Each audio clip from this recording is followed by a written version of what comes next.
ডিভোর্সের পরে পুরুষের সবচেয়ে বড় সাপোর্ট কি জানেন? তাদের বিয়ে হয় কিন্তু সতীচ্ছেদ হারায় না, বাচ্চা হয় কিন্তু পেটে স্টেজ মার্ক কিংবা তলপেটে সেলাই পড়ে না, সুশ্রী অধিকারের ফিগারে ঝুলে যাওয়া ভাঁজ পড়ে না, ইনকামও আছে বেশ ভালো, তাই কন্যাদায়গ্রস্ত মধ্যবিত্ত পরিবারের সুন্দরী মেয়ের অভাবও পড়ে না। আর বাচ্চা কাচ্চা সে তো আরও সহজ। প্রাক্তন মহিলা তো মা, বাচ্চা ছাড়া থাকতেই পারবে না। মন চাইলে খরচ টানবো, মন না চাইলে কোর্টে মামলা চালাবো, এটা তেমন কিছু না।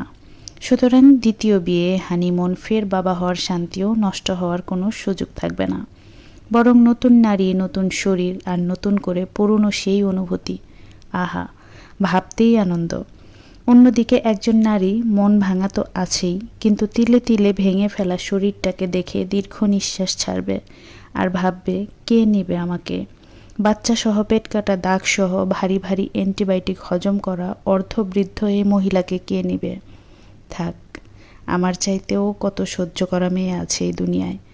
আমি না হয় মেনে নিয়ে মানিয়ে নিই, আল্লাহ তো সবই দেখছেন, এর ফল হয়তো একদিন ঠিকই পাবে।